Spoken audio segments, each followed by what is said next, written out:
man, the lovely Joe McElderry. Hello. Hi, how are you? I'm all right. You always sound so happy. Well, you know, I've got lots of things to smile about. You certainly have. I mean, the last time we chatted, I think it was just before Christmas. Yeah, it was. And you'd done your album. It sold loads, like, I don't know, nearly 500,000 copies. You've been very busy. Yeah, that was the last, I think that, yeah, Christmas album was the last one I did, and then I've been in the studio since January recording the new one. So it's been, even though I've kind of been away from everything, it's still been a really busy past couple of months. So I suppose people are probably thinking he's had loads of time off, but I haven't. No, he's been working hard. Yes. And the results are fabulous. We'll talk about that in a minute, but you know I'm going to have to. How long's it been since you won the X Factor? That was, I think it's 3 years this year. Two and a half, 3 years nearly. Gosh, that's gone really quick, hasn't it? Yeah, I mean, I can't believe it's 4 albums in like the space of 3 years.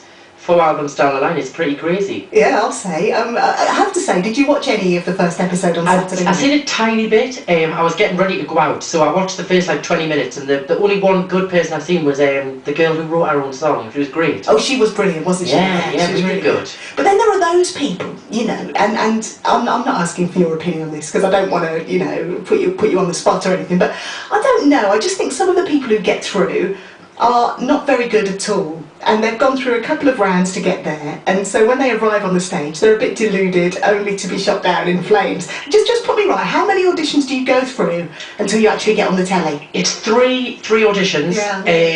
It's three, like they're not really auditions. I suppose it's like a filter to see what because obviously you couldn't walk out there without the producers having some sense of what was going to happen, because I mean, it would just be car crash, you know.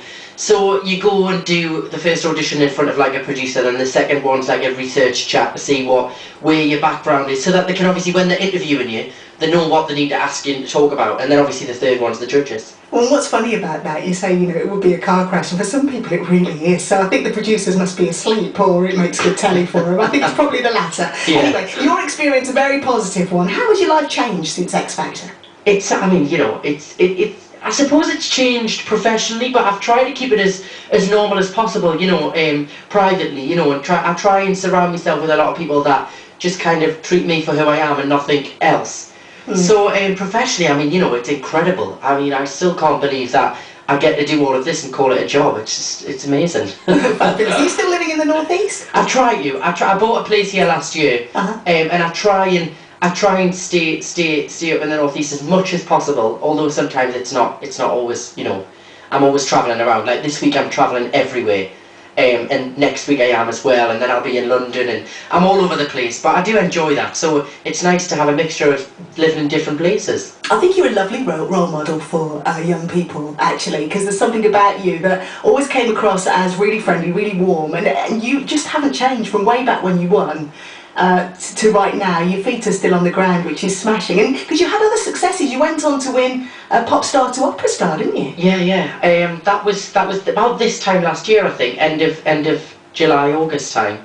And I really didn't know what was going to happen with that, because that was quite a risk for me to do that show, because it was going into a different arena of people, and you know, having to win over some pretty tough critics.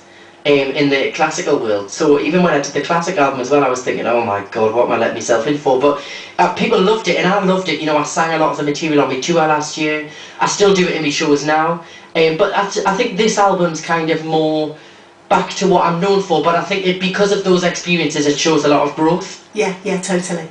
And very quickly as well, which is kind of what's most important really for you, because you've progressed very quickly. Just looking at the new album, I'd like to talk about that, because it seems you've grown as an artist, because you're writing a lot of stuff, aren't you? Yeah, the first single, Here's What I Believe, is one I've co-wrote with Marcella Detroit from Shakespeare Sisters, and also Gab from Uncle, the band Uncle. So it was really cool, credible people for me to go into a room and work with when I hadn't been songwriting before. It was quite scary. But amazing to work with them, you know, and there's 2 other songs on there that I've wrote with some other people as well. And I'm really excited, you know, it's the first time I've ever had any songs that I've written by myself on there. So, although it's exciting, it's quite scary as well, because obviously I want people to like them. Oh, they will, there's no doubt. Well, let's talk about it a bit some more, because the 4th studio album is called Here's What I Believe. and it's out on the 10th of September, and the title track, as you say, you've done with Marcella Detroit. Tell us a bit about the track. What's it about? The song is about, it started off, we were having a conversation in the room, I was at a writing camp in London, and I'd been writing with loads of other writers, and then I went in with Marcella and Gav, and we went in and we were just kind of having a conversation about, and at that period of time, loads of my friends had been telling us, you know, and I've experienced it as well, when people cheat on you. And we were having a conversation about it, and I was like, I just wish people would just tell the truth. Yes, I'm with you. Not tell lies, you know, because it just creates this false sense of, you know, and it doesn't even have to be in a relationship. I just wish people would just say the truth. Yeah. Instead of wrapping things up, and, you know, it saves so much time. Just, you don't have to be horrible about it, but just tell the truth in an honest way. And then it kind of came about, like, we were like, and then Marcella was like, well, here's what I believe. And she was like, tell them what she said. And we were like, that's got to be the song title. Oh. And then we kind of worked from then. And I was kind of saying, you know, I was writing all these things down. I'm tired of hanging on to all the games you play. Laying out your cards, like using metaphors for like laying out your cards for everyone to see. So that's how it came about. It was just a conversation, and we purely just started writing it down. It's actually, it came very naturally, which is always the great thing about when you get a song like that. Brilliant, I love it. And anyway, how could anybody ever possibly feel they want to cheat on you?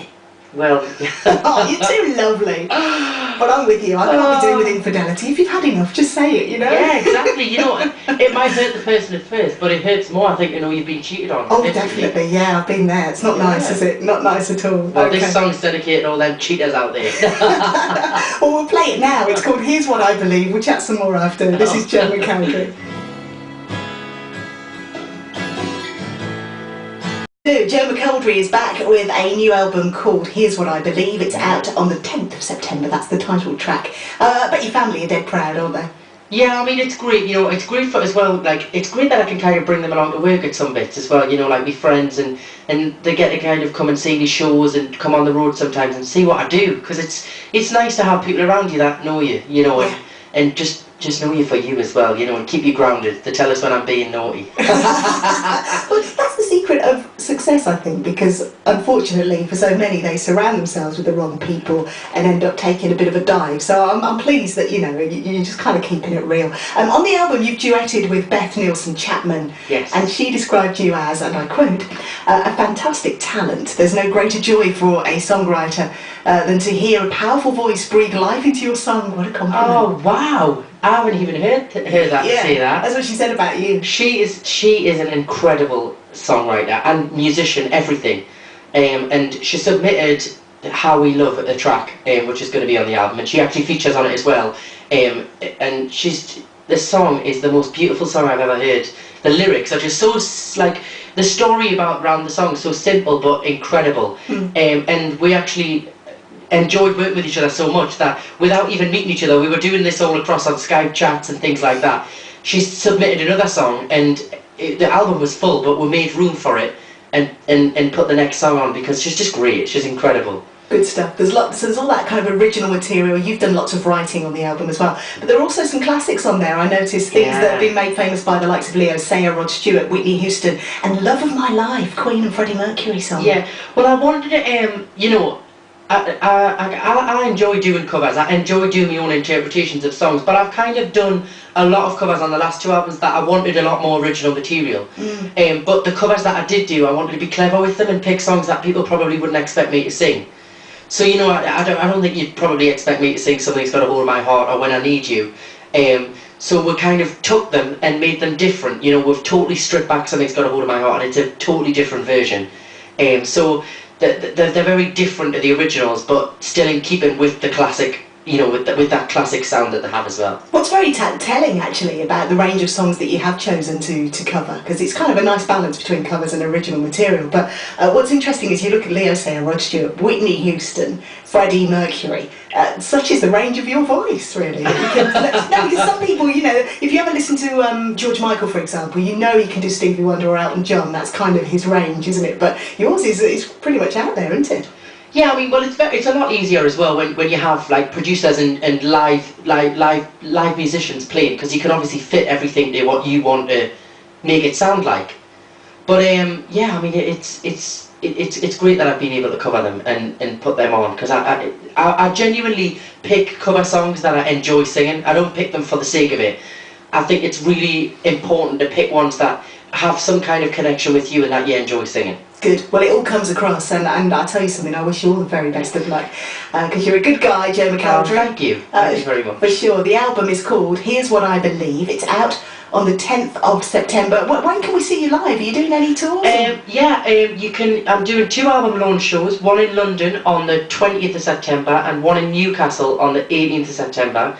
And that's the first chance you're going to get to hear the album in its full entirety.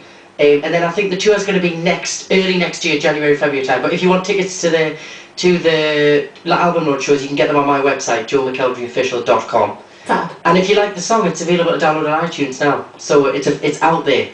It's out there if you want to get it. Here's What I Believe by Joe McElderry, and you just heard it on this programme. If you like it, head online and you can get it. It's great speaking to you, Joe. Take care of yourself. Thank you for your time, and I hope to see you soon. Pleasure. Take care.